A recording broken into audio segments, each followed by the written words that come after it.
Hi, I'm Medina Thompson. I'm the Senior Information and Content Officer at Bliss. I'm really excited to have you both here to talk about family integrated care and how it influenced your neonatal journeys.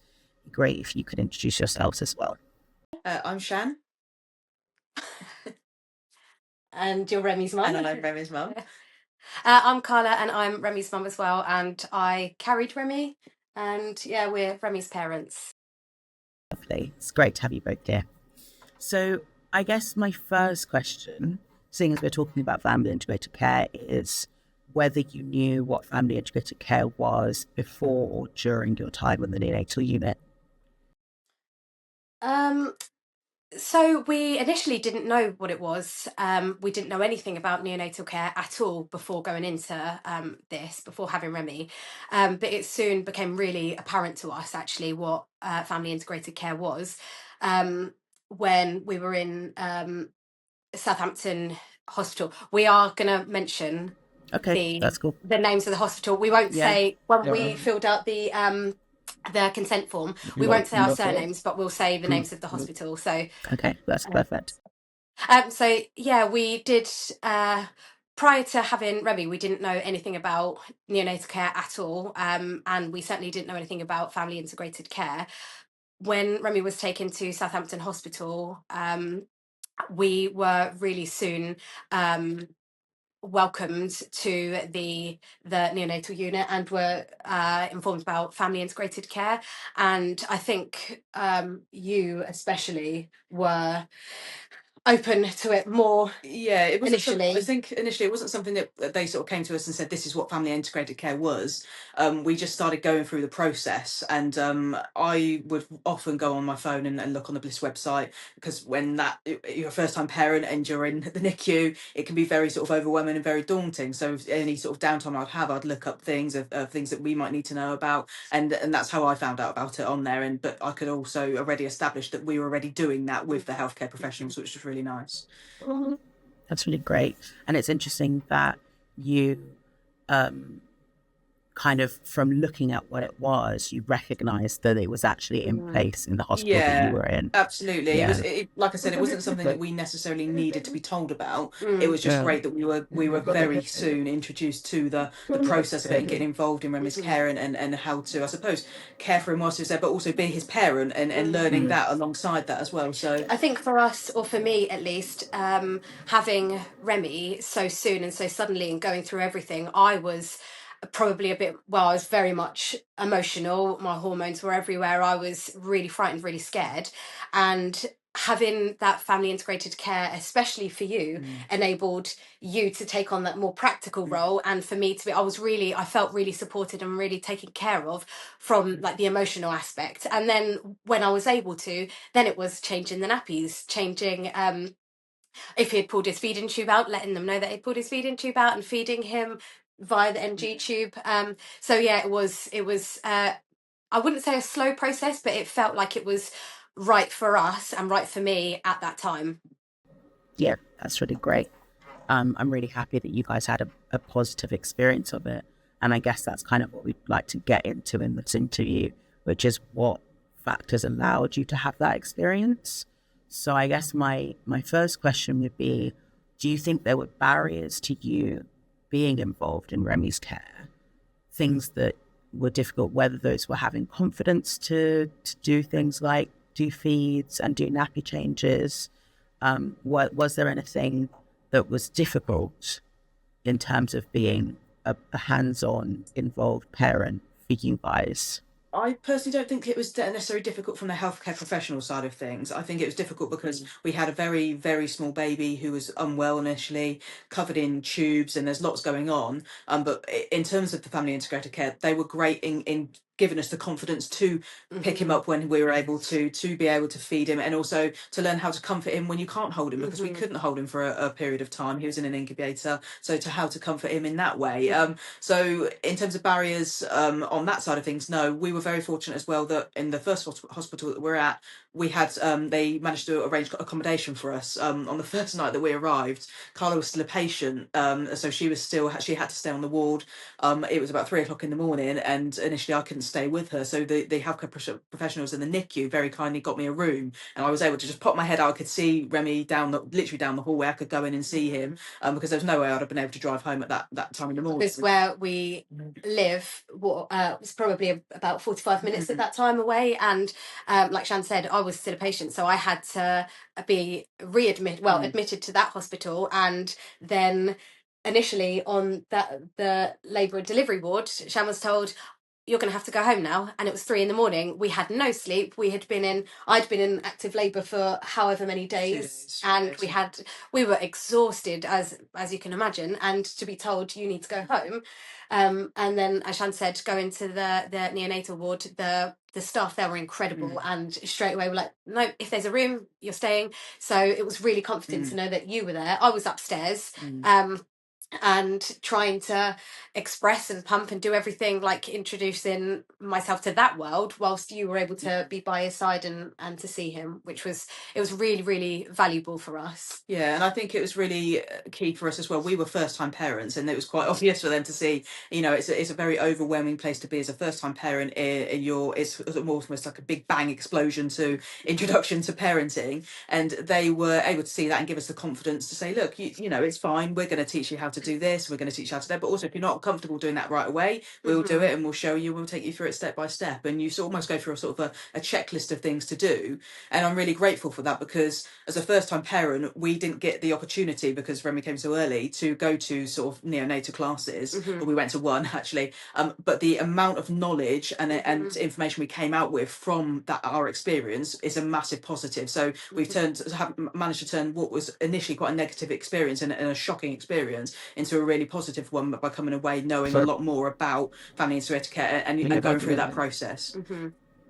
That's amazing. And it's also really great that you say that healthcare professionals were supportive in what was important for you at that time, meeting you where you were, not pushing you to do things that you weren't comfortable with, but, gently allowing you to gain confidence as you, grew as you said, first-time parents. That's really great. Do you think there were specific things, like the way that they approached that helped with you gaining confidence and kind of empowering you? One thing that I still think of to this day, actually, is when we were feeding Remy through his NG tube. We hadn't had any experiences with, premature babies, let alone someone with all of these wires and caring for them. And then on top of that, you have to feed them. And what was really, really lovely in Southampton is they had a little booklet, and it was like a feeding certificate, and you go through each step, and there were quite a few steps on there, which I think was really important, because it added it showed us the importance of what it was. It isn't just like, oh, you're free now to go and feed your child. It was, this is an important step. Your child is going to go through all of these things, and to have what are they called? The syringes? No, the dip. Oh, the pH. Yeah, the pH. Check. Yeah, so to all of the things to go through to confidently be able to feed your child. So I felt like that was really important. And what again was really nice is, so as you go through the steps, you'd have a healthcare professional, a nurse, sometimes even like a consultant if they were around, to watch you do it, and then they'd tick it off. So you could have this bit of paper which said, yep, you can do that confidently, you can do that. And then once you got to the end, they signed it and said, you are free to feed your child. Yeah. And you'd still obviously have to go through the process of, they would say, Remy needs feeding now, who wants to feed him? And so, it wasn't a case of, oh, Remy needs feeding, I'm going to go to the fridge and get the milk. It was still very much, they were the professionals. And also I think on top of that, it was nice that we had one each. So Shan actually passed her feeding certificate first. And again, I think that goes back to the emotional side for me. I didn't feel like I was ready to do that just yet. But you were flying, and they were like, yeah, absolutely, you go for it. And that, I think, then gave you the confidence. And then once I saw you had done it, I was like, right, okay, now I'm ready to do it. And so then when we came to Portsmouth, NICU, we had these certificates, and they said, oh, brilliant. It wasn't a recognised thing that Portsmouth Hospital did or do, but they were still able to see, okay, you've done that. Let's see how you do it a few times. Okay, now you're confident in doing it. We're happy for you to do it. Yeah, I think that was really good. I think it was also really positive because as Carla was going through a lot in terms of emotions and emotion and hormones and trying to express, whilst you had healthcare professionals talking through those sort of processes with Carla, I was able to go through the feeding process or the changing process and do that more practical. So I was still involved in the process without just sort of being sort of sat on the sidelines, which as the other parent, whatever that looks like in anybody's family, that can be a difficult role to carry when you're sort of being a bit of a spare part. So it was really nice that they constantly kept me involved in that. That's really great. And I guess that also speaks to the fact that in any family there are different roles and different emotions and different stages that you're working through, and you're two individual people. So for the healthcare professionals to recognize that and be like, okay, Shan, you're in a different space, you might want to focus on this, is really great, because that is about recognizing your family's needs. Absolutely. And it was we really recognized that. I think it may have taken us, it wasn't straight away we recognised that, but it certainly took a few days, and then we were like, actually, it's a really useful thing, and we really valued it. Yeah, absolutely. Were there any other differences in your experience that you feel like were very key in your neonatal journey? I think, as Shan's touched upon, my feeding journey was very, obviously you didn't feed him, but my experiences were really challenging for me. Where he was so little, he wasn't able to breastfeed straight away because he didn't have the ability, he didn't have the skills. And then it was expressing, pumping, doing all of that whilst knowing, okay, that skin to skin care is the best thing and is going to promote all of these things that should be happening to feed your child. But when your child is in an incubator, you can't necessarily do that. Or if he has just had an operation, you're not going to be able to pick him up straight away. Or if he's just gone under the lamp again because he's jaundice again, you're not available. It's not something that you can do all the time. And I think having those experiences, feeding, that was a massive, something that we really realised actually we're in two different places right now. And as Shan said, the team around were so supportive, not only in Southampton, but especially at Portsmouth. It was such a different experience for us, and although you try to understand, you can never understand unless you're in it. And having all of these ideas, you want to breastfeed your child. We chose that we wanted to, breastfeed Remy for up to a year, for as long as we possibly could. And it didn't look like that at the beginning. So having those experiences were vastly different, I think. And it really, it really made me sort of struggle mentally. And that is probably, parts of that journey were probably the lowest that I've felt. And having that support, even when Remy was just discharged and being home, we had a lot of the feeding teams still come and visit us. We had people from our local area feeding teams come and visit us, to just give me that support, to give me that encouragement, and also to show me what to do, especially now that he's bigger. But I would say the feeding element is probably the biggest thing for me in terms of the differences that we experience. Yeah, I would probably agree. And I think touching on sort of mental health and well-being, we went through that journey in very different ways. Not to say that we both didn't struggle with that, because we did, but we just dealt with it very differently. And I think it was really key for the healthcare professionals that they recognised that I was just very much, right, I'm going to get on and do this and support Carla in a practical way as best I can. But also they would take time out to just have a conversation, or do you want some extra support, or do you need anything? Because even if I wasn't displaying that I might be struggling, obviously they could recognise that maybe you would be. It's a really different, it's not an everyday experience, and it's not something when you look at the normal birthing that you're going to go through that you expect to have. So it was really nice that they would take time out of their work, because they absolutely run off their feet. They take time out of their day to just have a general conversation. How are you? How you getting on? And just talk, general, just chit chat. And that really went a long way. Yeah. Really, really did. And I think even to the point where, like, recognising, they would say to us, you need to go and have a break now. You need to go and have some lunch. You need to, and if I was expressing or even go and washing my hands, sanitize my hands, whatever it was, they would still approach you and say, right, you need to do, how about going to have a break now? How about having a walk? And or even like now, Carla's not in the room, you have some skin contact to build that bond up, you know. So it was always the involvement, and also recognising, right, one parent's not there now, and also Carla would probably predominantly be holding Remy to try and build that bond up to ensure that she was able to breastfeed more successfully. So when Carla wasn't there, right, actually you need to be involved now, and you need to keep that bond over both hospitals as well, which was really nice, and the consistency was there. Yeah, that's amazing. And yeah, it's really important to recognize people as individuals, and that everybody deals with and works through things differently. Is, you know, it is individualized care, and that's, you know, very key to family integrated care in general. Were there other differences? I know you're saying that that was across both hospitals, and you were in 2 different units with Remy. Were there other differences between the hospitals, and what was the process of transferring between the hospitals like for you? There were differences. I think differences in terms of how the care was approached, probably, but you still get the end result, if that makes sense. It sounds pretty so. I think the processes were very, very different, and initially we probably struggled with that when we went from, because we started at one hospital, went to another, came back to that hospital, and we could see that it was a very different way of caring. But like I said, you still get the same result. But it was a struggle going from one to another, because we had lived this life. All we'd known of Remy in this one hospital for just over a week. He had had surgery there. We had got to know all of the staff. We had basically moved into this area. As Shan said, we were so fortunate to have that accommodation, to then go back to the first hospital that I gave birth in, and we were transferred quite late at night. We'd been waiting all day.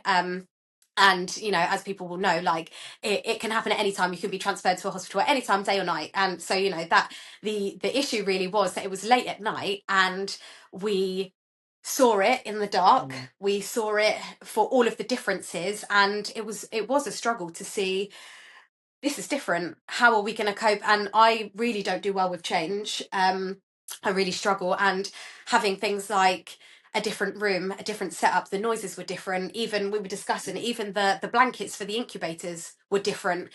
Neither one was better or worse. It was just different. And kind of coming to terms with that was like, well, is this wrong? Have we been doing things wrong? Are these new things wrong? How are we going to adjust to them? And even things like the way that you express in the hospitals are different. When we were in Southampton, we were really fortunate to be able to, because we were staying locally, we were really fortunate to be able to to borrow a breast pump, the hospital grade breast pumps. And, you know, had we had more time and had Remy not come that early, we would have had the time to buy our own breast pump. And you did obviously go out and get one when we were in Southampton, but going to this new hospital, or back to this new hospital where all of the things are new, it was 10 o'clock, 11 o'clock at night. No one was around for me to say, please, can I borrow a breast pump? So we were so fortunate, and they were so kind and so understanding, and they gave us a manual breast pump. But I was so out of touch with everything because I hadn't experienced it before. So it's like, well, now I'm going to have to wake up, and we weren't staying with Remy. We were having to come home. So that was another huge difference. We weren't literally like 3 minutes from his bedside.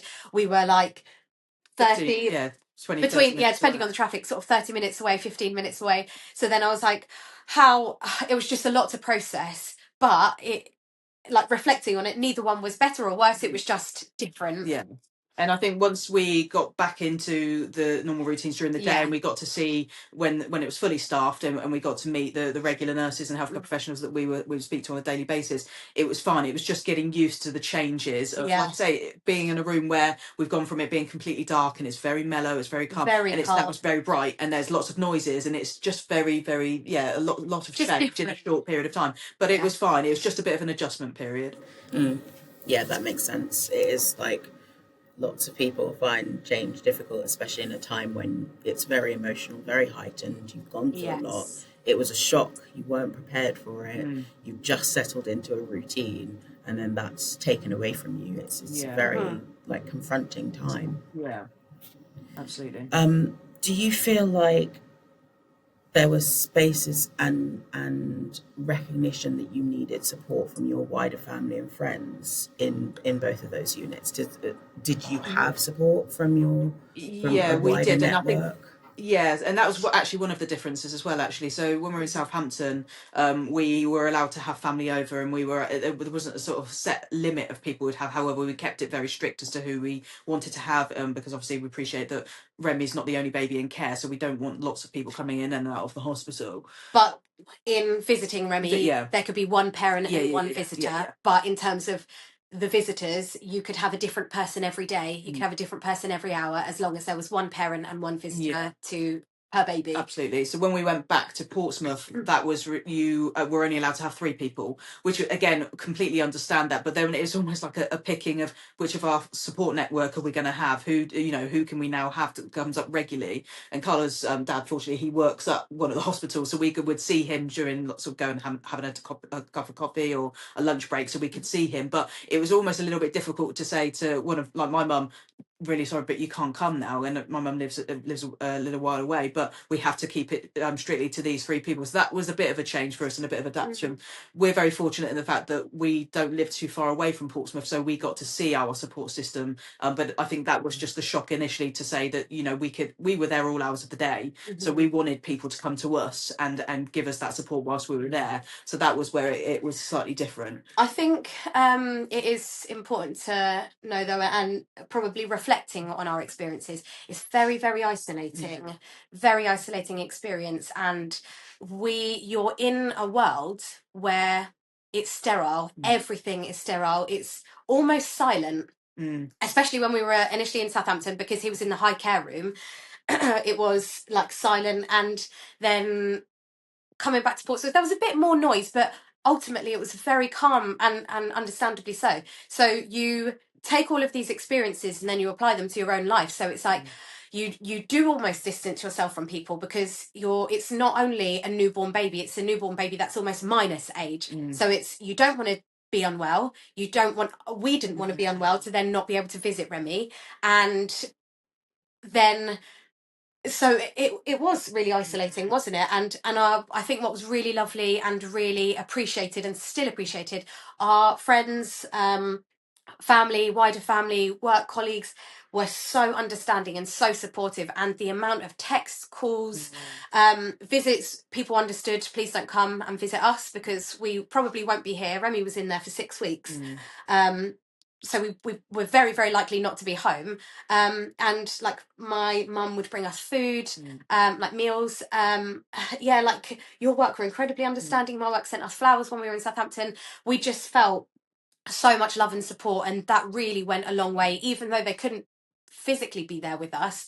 Amongst all of that noise and confusion and isolation, it was really appreciated and helped us, I think, get to the point of he's home now, we can start bringing in those small people. But that being said, when we did have people there, the healthcare professionals were really accommodated to that and really welcoming to them. So when we did have people that we could have there, so our family, your dad, parents, etc., that was really welcome, and they were really supportive of that and encouraging of us to make sure that we did have that support network there. And even if they didn't come in to see Remy, we could go into the family room and sit and have a cup of tea with them and have a catch up, because it is like Groundhog Day. You are going through the same process over and over, and it does become very repetitive. As you've got this amazing little person that you're looking after, but it's very tough to try and do the same thing over and over again and try and keep your spirits high. So having that person come in, even if it is to the family room, is really, really important and really key, just to break your day up and also just to give you a little bit of a boost. And I guess it's so important because as Remy's parents, you also need support so that you can care for Remy. So your feelings, your well-being, your mental health are so key. And that's why it's about the family and not just about the baby, because the family needs to be okay to care for the baby so the baby has better outcomes. Absolutely. Yeah, absolutely. Yeah. Were there things that were important to you as a family? So you've said that you had a really good support network and that you had family and friends who were very, whether they could be physically present or not, were there for you, and that you had good support from work. Were there other things that were important to you as a family? Like you've talked about that you had made the decision that you wanted to breastfeed Remy, and so that was obviously important to you as a decision. Are there other things that were important to you? I think one of the main things was that the people that were around us, in terms of like the professionals, were genuinely inclusive and kind about our family unit, because for us this is our everyday life. This isn't out of the ordinary. We are very much, we're married, we call each other wife and wife, this is normal for us. And but for some people it's not. For some people this may be the first time they have met a baby with two mums. So it was really important for us and key for us that the people that were around Remy and around us were understanding, and kind and inclusive. And I feel we really felt that. There were times where we had to maybe not educate but correct people, and it was very much taken on board. In one hospital, the doctor was looking at, the consultant was looking at his notes and said, "So who's mum and who's dad?" And we were like, come on now, it's we were able to sort of make light of it. But we corrected him, and he was very apologetic, and he said, "Oh, I should have looked up." But we were confident enough to correct and to speak up and speak out. We felt safe enough to do that. So that was something that was really important for both of us. And I think for me, as Remy's mum that gave birth to him, it's really important for you to feel that to feel like Remy's mum. Of course, absolutely. And I think that the healthcare professionals were really good in doing that. We had some really positive experiences. We had an experience when we came back to Portsmouth, actually, because we talked very briefly previously about that sort of checklist that you have to tick off, and on there it's just a standard mum does this, dad does this, so we tick it off. And one of the nurses recognised, and we went home that night and we hadn't said anything about it, and we came back and she changed it so it was mum and mum. And it's just little things like that. It's not a big thing, but when you're going through something, it's like that's actually really caring, and it's a nice thing that you've taken really that, you considered that, and it's just one less thing that we then don't have to keep looking at and thinking, oh, actually it's very inclusive. It was really important for us as well. And again, going back to Remy, though he was in an incubator and very small, we wanted and want for him to experience inclusivity from the very start. So that I think was a really, really big key thing for us to experience. And we did have good experiences with lots of staff members. And it was, even when I was given birth and in labour, the midwives were incredible, and there were so many people in the room, and people were saying, "How lovely of you two, you're so supportive." Like Shan doing things in the middle of the night, like going to find batteries for something that we were wanting to use when we were staying with Remy, when we were roomed in. So you went to Asda at silly o'clock in the morning, and it was really important for us, really, really important for us. But I think it's also key because it's like being seen, isn't it? It's about being recognized for who you are and who your family unit is, and not kind of just a generic one size fits all for everybody. So when people recognize that. Yeah, absolutely. We initially we were the only same-sex couple when we came back to Portsmouth, and just before we were leaving, actually, there was another same-sex couple. So I appreciate it might not necessarily be an everyday for the healthcare professionals or even other parents on the unit. And also we had really good experiences, good to say, with the other parents as well, and we were able to have conversations about our family unit and what that looks like, and how we are on a day-to-day basis, and that also incorporated the healthcare professionals when they were in the room and just having general conversations. So it's sort of, I don't want to use the word educate, but they knew what we were going through and how we operate. And also, therefore, when they have another situation or another couple in that same situation again, they can, they're a little bit more enlightened and a little bit knowledgeable. I think as well, we did get to the point, because Remy was in there for quite a while, especially in Portsmouth. We got to the point where the nurses that were with him day to day and with us day to day were, it was a safe space. They were asking us questions and always making sure it was okay and appropriate to ask those questions. But it almost becomes like a little mini family, doesn't it? And they were asking, oh, so who carried Remy and the process behind it. And we felt, we were comfortable and open enough to discuss that. And we're very open anyway. But some things, it's a time and a place for when to share that. But it was really nice for us to be able to have those moments and to to be asked those things, really. And quite often people would say, oh, did you carry Remy? Or did, you know, so it was really nice to have those open conversations, and important, I feel. Absolutely. Yeah, that's really key. And I'm happy that you had a positive experience, and that also that people were respectful in asking questions, because you know, sometimes it's not appropriate to ask questions, and it's always important to not be using people as an encyclopedia as opposed to learning things on your own. Yeah, it felt like a genuine interest, which was really nice, rather than, like you say, just using as a bit of a knowledge check. Bank. Yeah, exactly. Okay, so I guess after your experience and knowing what you know now, and having experienced, you know, Remy's entrance into the world in the way that you did, and being at 2 different units and being there for such a long period of time, what does partnership in care mean to you now? And why do you think it's important? I think for me, it gave us the best start in life when Remy was home. As you touched on earlier, we didn't expect for this to happen. We had no idea what the neonatal care unit was. We had no idea what that looked like. But to be given all of the tools and information that we were given across 2 units, and even post, you know, discharge, it's invaluable. The things that we learned how to bathe Remy whilst he had all of the tubes in, and we learned how to feed him. We learned how to recognise signs of distress. He was much smaller, and he was discharged when he wasn't even full term. He was just about to be 38 weeks, wasn't he? So he wasn't this newborn baby. He was that sort of minus newborn baby. So it gave us, I think, as first time parents of this newborn that's tiny, a little bit more confidence going into home life, having him in our space. What is that going to look like? How do we navigate all of the things when he's feeding? What happens if he doesn't breastfeed? What happens if he, you know, all of these things?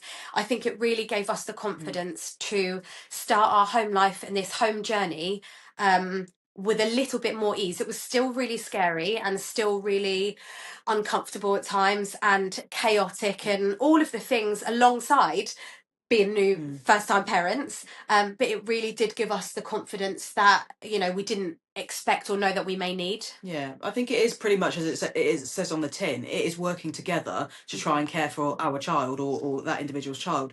We were very fortunate in the fact that you'd have the healthcare professionals come to us to say, look, we want to do this, this and this, but they'd include us in that, and they'd ask our opinions. So it wasn't just a case of clearly, if there were certain things that they had to do initially, when Remy was born, he needed to have surgery, he had to do that. We didn't have a say in that, but they informed us as to what that would look like. They put us at ease in relation to that, and if things going forward, we got to say how we wanted our care for our son to look like, and it was very much incorporated, but we were working together to make sure that he got the best care.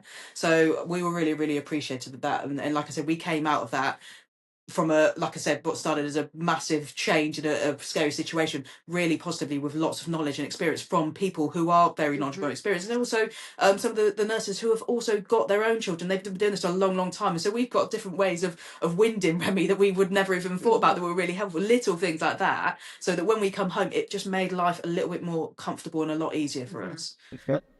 That's amazing. Yeah, it's really good, and it is about, you know, supporting you to be the best parents you can be for Remy. Absolutely. And that's the key thing, and you know, giving you that confidence and teaching you those skills and empowering you in that. Yeah, and it did. Definitely. It's really great. Okay, so I guess thinking about your experience and your family situation in terms of like having been transferred between 2 hospitals and not being aware that you were going to have a neonatal experience, and all of those things that made your family neonatal journey with Remy the way that they were, do you have certain tips or, you know, things that you would tell other parents to help them with being involved in their baby's care and neonatal journey in general? Yeah, I think 1,000,000% is asking questions. I mean, we've probably felt at times that we were becoming really annoying to healthcare professionals, but we'd ask lots of questions all the time, because A lot of the stuff was brand new to us and we didn't know, but also we just were genuinely interested. Keen to know. Yeah, looking, I wouldn't say necessarily to go on Google and Google lots of different things, but the Bliss website was really, really helpful for me. It had lots of just to the point information. It was really informative. It was really key information that I needed to know without worrying and scaring me, and which then I could pass on to Carla, because obviously she was going through her own journey in terms of her mental health, to say, look, actually, this is really, really it's boosted my confidence with what's going to happen with Remy. So, there's nothing we really need to worry about in relation to this. I think just making sure that if you're struggling, that you reach out for that support. That's really, really key, because it is there. And also making sure that you try, if you recognize that you are struggling, ask for that help, but try and continue it when you're outside, because you've got this whole little bubble that you're in when you're in the neonatal care and in the NICU, and it drastically changes when you come outside. So you're not being supervised by somebody all the time when you're feeding and you're doing X, Y, and Z. So it can become really overwhelming. But if you get that support in place prior to leaving, hopefully it sets you up in good stead for when you are outside. And just being there for each other, making sure you are taking breaks, checking in with each other. The healthcare professionals are there as well. Like I say, to have a genuine, a normal day-to-day conversation. It doesn't always have to be about the care of your child. Just take yourself away and have a normal day-to-day 5-minute chat if need be, but just support each other and look out for each other. For me, is my tips. I think for me, very similar to you, would be communication is so important. We really were thrown in the deep end and we learned so much from the professionals around us. And I don't think they will ever understand how much support they gave us. And I can only imagine how many families they support. And I think as well, communicating, if you're struggling, like we have said, we lived away from the first hospital that Remy was in when he had surgery. So they so kindly arranged for us to be accommodated very close to Remy. If you're struggling financially, with food, with anything like that, it could be like mental health, anything, please do communicate it, because we were supported, because we not only did they recognize it, but we did ask for help. I did reach out a few times to say, I'm really struggling with feeding Remy, and even when he was still in the NICU, I'm struggling with expressing and pumping and all of these different things that I was experiencing. And we had people straight away, when they were available, straight away come to see, to observe, to chat. And I think just communicating to people, if you feel comfortable and know that you can communicate, you're not going to be, hopefully you're not going to be palmed off, and you will be listened to. And lastly, I think as well, like you've said, about supporting each other, have breaks. That was something we really struggled with. We felt like, and we wanted to be with Remy all day, every day, and we were. From the moment we got up in the morning, well, when I was expressing in the middle of the night, Southampton had an incredible app, and we still to this day talk about it, because we would be sent photos of him during the night, little update. Oh, he's a little bit jaundiced again, so he's under the lights, he's got his mask on, just little comments. Like, it was really, really appreciated. So during the night we were still on it, we were still thinking about Remy all the time, and you can't switch off. But having those breaks, you're not failing your child if you have a break, if you go to have a coffee. And that took us a little while, didn't it, to get our head around. You need a break, you need that mental break. And we got to the point where we would walk around to the outside of the hospital, even if it was starting to get a bit colder, wasn't it? We were like, right, we'll just put our coats on and we'll just do a little lap around, we'll go get a coffee, do a little lap around, fresh air, and then go back up. It's vital that you do have those breaks. I think it was really helpful as well when talking about the hospital, especially with Southampton in the photos.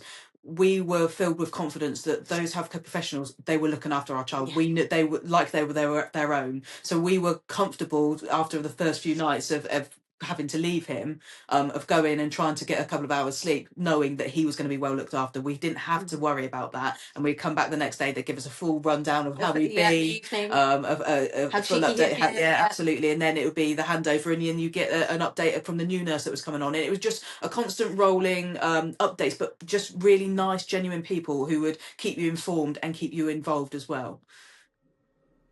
That's amazing. Thank you so much. I think those kind of tips from people who have experienced it are so key to parents who are going through neonatal care now, because a lot of people, like in your situation, weren't prepared for it, didn't know that it was going to happen, and it's such a shock, and it's such a nuanced experience that most people don't understand, don't even know what it is. So, like you said before, it is quite isolating. So to hear from other parents, who've been there and, got through it, is really important. Yeah, absolutely. And have conversations with the other parents as well. Yeah. Because you're all going through the same thing. I think post-discharge, that is something that I would probably recommend, is continuing those conversations. Find your people. There are going to be people that have maybe similar experiences, but they will never know what it's like to have their baby away from them in an incubator for however many weeks. And on top of that, if your child needs surgery, if there are ongoing medical things, it is keeping that communication going. Communicate, find your people, find your team.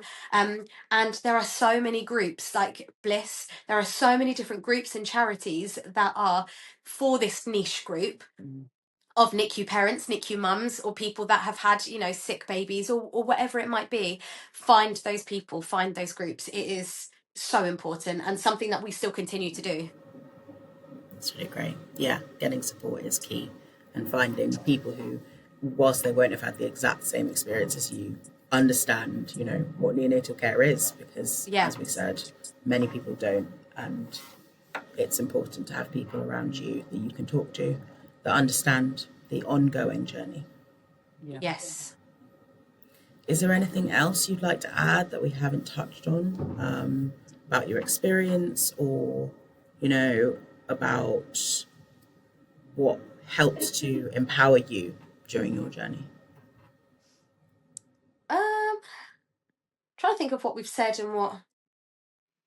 No, I think it's just reiterating really that we were really fortunate and we had a really good experience. And I know that lots of other people that were in hospitals with us had the same experiences as well. So we're really, really fortunate in terms of that. I think it's one of those things, like I say, nobody necessarily expects, certainly most people don't expect to have a premature baby and to have to go into that situation, into that care. But it's just to reiterate how important it is to just look after yourselves and look after each other when you're in there, really. I don't think there's anything else that we've not talked about that we would like to add that I can think of. I think probably one thing is to understand and to accept and be aware that it doesn't end when your baby gets discharged. It doesn't end. Your mental health doesn't suddenly get better, for some anyway. I know for me personally it didn't. So just to be kind to yourself after your baby has been discharged. Just because they are home doesn't mean everything magically is okay.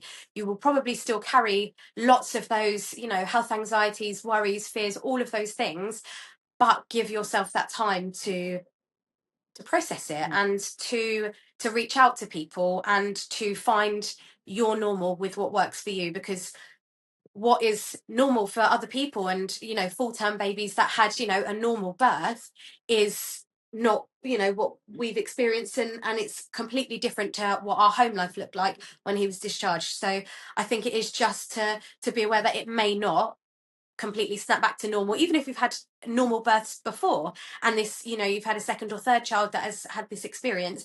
It may not go straight back to normal after discharge. So just be kind to yourself and do what you need to do to get through that. Yeah, absolutely.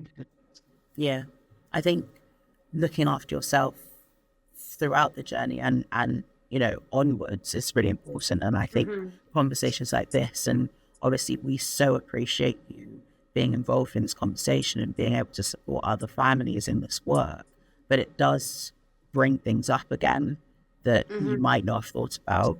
Like you said, health anxieties, Remy getting sick, even if it's just a cold. Reiterate, like, we think about that all the time. I think about that all the time. It's constantly on my mind. Yeah, exactly. It's something to recognise that how you're feeling is perfectly valid, and I wouldn't say normal, because what is normal, but it's to be expected. So don't be hard on yourself. You're perfectly right to feel those way. That's that type of way, and we, like Carla said, we feel that every single day. So we go through it every single day, especially now Remy's at nursery. So it's it's a process. The nursery germs. Yes. Day one he got them. So are we 4 weeks in, 5 weeks in, and now we've all got it. We've all on antibiotics, which is fun. But it just doesn't go back to normal, or it might not go back to normal straight away. So it is just And fine. just with relation to these conversations that we've had, and the ongoing project, just do continue to look after yourselves and know that we're here to support you. I don't know if you're part of our closed Facebook group for parents, but if you want to join that's obviously a great place where you can get support, and you can email us, you can chat to us at any time. We're here to support you through this, and also just be prepared for things coming up later on in Remy's life as well. So we have found Bliss really helpful. Obviously, we're doing these things, but we did the walk, didn't we? We did the 100K for for May. So we did that, amazing. and we're really passionate now about raising money for as much as we possibly can, and when we can, but raising money and raising awareness for babies that are sick and or born prematurely, whatever it might be. But we found that Bliss have been incredible, hence why we're doing this, and hence why we did the written thing. So we appreciate it. We do. Well, we appreciate you.